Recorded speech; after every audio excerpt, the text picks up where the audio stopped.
Salut à tous les amis, j'espère que vous allez bien. On se retrouve ce jeudi 7 août, après-midi ou début de soirée pour une nouvelle vidéo. On va parler d'une information mercato qui vient tout juste de tomber. Elle concerne le défenseur central Inigo Martinez qui devrait donc signer pour l'Arabie Saoudite lors des prochains jours. Le joueur serait tout proche du club de Al Nassr, mais il y a d'autres clubs saoudiens qui sont également dans les rangs. Donc, le FC Barcelone n'a pas encore communiqué officiellement le départ, d'Inigo, attention, mais le club, affirme aux journalistes proches qu'en effet, il est très probable qu'Inigo Martinez quitte le FC Barcelone. Alors, on va revenir quand même sur ce qui se passe, tout au long de cet été, parce que je le rappelle, Deco en interview avait expliqué qu'il y avait un défenseur central de trop et qu'il fallait que Christensen quitte le club. Comme vous le savez, Christensen a refusé tout départ et ainsi le Barça était dans une situation où il y avait un défenseur central de trop. Après, énormément de discussions, Christensen ayant refusé catégoriquement tout départ, eh bien, c'est Inigo Martinez qui, aurait donc négocié avec, l'Arabie Saoudite, avec le PIF.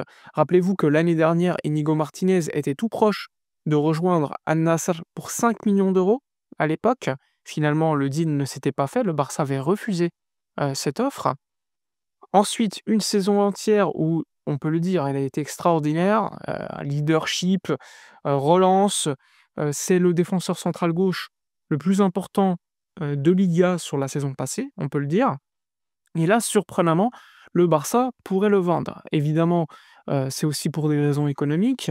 Le Barça va économiser sur un joueur qui a quand même un certain âge, son salaire, près de 10 millions d'euros bruts annuels, plus potentiellement recevoir un montant de transfert pour un joueur qui est arrivé libre. Évidemment, c'est quand même un projet qui est compliqué en termes de construction d'effectifs, parce que le Barça a certes, sur le papier, des défenseurs centraux de qualité, que ça soit Cubarsí, même s'il a quand même un certain âge, très jeune, qui peut faire des erreurs. Christensen, qui est un joueur très fiable, mais qui est quand même un joueur qui se blesse. Araujo, qui peut se blesser aussi, et qui est un joueur défensivement qui a un profil qui peut apporter, mais qui est très problématique lors des gros matchs. Et surtout, en termes de relance, ce n'est pas non plus un joueur d'une grande qualité, à contrario d'un Inigo Martinez. Tu as Eric Garcia aussi qui peut jouer à ce poste, tout comme Jules Koundé, mais qui sont des joueurs qui maintenant sont cantonnés à ce rôle de latéral droit. Donc ça fait quand même une défense qui est en pleine reconstruction, une défense qui, personnellement, ne me rassure pas, sachant que l'année dernière, le Barça avait quand même, des problèmes défensivement, même si globalement, je pense qu'on a surestimé cela parce que sur des gros matchs, il n'y avait pas, Baldé par exemple, on avait Gérard Martin sur le côté gauche et plein de choses comme ça. On a vu qu'en pré-saison, Gérard Martin avait commencé à jouer à ce poste, de défenseur central gauche. Bon évidemment, c'est pas non plus un joueur, de garantie. Évidemment, on peut se poser la question si Inigo Martinez, est-ce qu'il aurait fait une saison similaire à ce qu'il a fait la saison passée? Ce n'est pas sûr.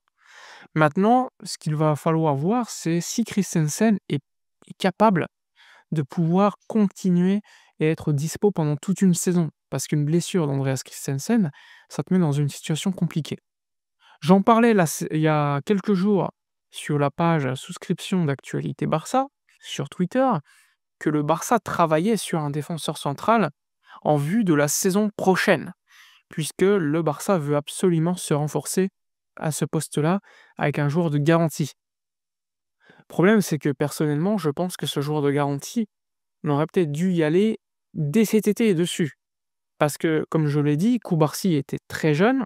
Cubarsí est un joueur de qualité, mais qui est capable de faire des erreurs. Araujo n'apporte plus de garantie. Christensen est trop blessé.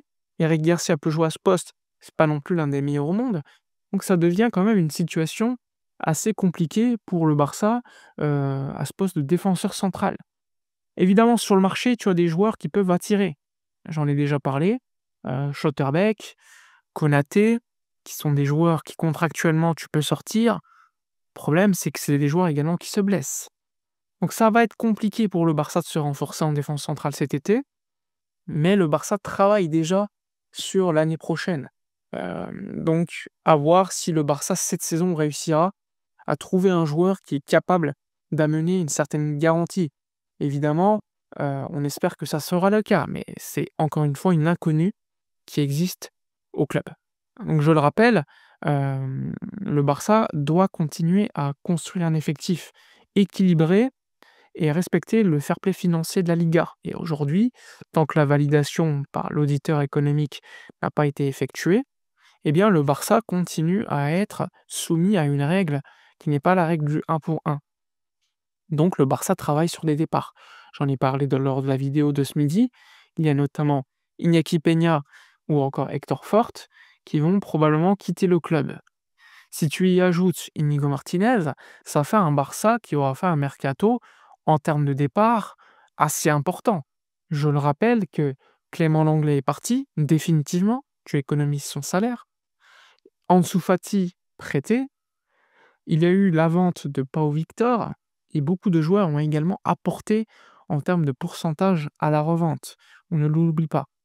Donc si tu continues à vendre des joueurs, évidemment Inigo Martinez est très sous-estimé parce que pour moi c'est l'un des meilleurs de l'effectif l'année dernière. Mais on ne sait pas si cette saison il aurait fait pareil. Mais tu paries sur des joueurs qui n'apportent pas forcément à un moment T la même garantie, que ça soit Christensen ou encore Araujo. Maintenant, il va falloir espérer que l'un des deux réussisse à tenir la baraque. Maintenant, en termes d'effectifs, Deco estimait qu'un défenseur central devait partir. Personnellement, je ne pense pas. Il faut pas qu'il y ait de blessés, parce que si tu perds un coup Barcy, tu te retrouves avec un Araujo et Christensen. Ok, sur le papier, ça peut faire le travail. Et encore, lors des gros matchs, on peut avoir des doutes. Heureusement qu'on a aussi renforcé le gardien, qui est également un poste capital. Mais globalement, j'estime que ce n'est pas suffisant. On doit avoir un défenseur central de qualité. Et j'espère sincèrement que le Barça va travailler en ce sens. Bref, on a eu comme des signes avant-coureurs avec également la présence de Gérard Martin lors de la pré-saison à ce poste. Mais pour moi, c'est un joueur qui n'apporte pas de garantie, comme il n'apporte pas de garantie au poste de latéral gauche. Et pour l'instant, le Barça mise sur lui comme pour Alejandro Baldé. Mais Baldé est un joueur beaucoup plus compétitif que lui. Bref, une information qui nous a pris un petit peu de cours. Je pense que personne ne s'y attendait. Maintenant, lors des prochaines heures, on aura un peu plus de détails par rapport à cela. Mais il faut se préparer. Inigo Martinez devrait bien quitter le FC Barcelone lors des prochaines heures. Évidemment, il est arrivé libre. Il mérite, compte tenu de ses faits d'armes au Barça, d'aller prendre beaucoup d'argent en Arabie Saoudite et de prendre, on va dire, entre guillemets, pas sa vraie retraite, mais une pré-retraite sportive. Voilà pour l'info de la journée. Donnez votre avis dans les commentaires, likez, commentez, partagez. Moi, je vous dis à la prochaine et d'ici là, comme d'habitude, portez-vous bien.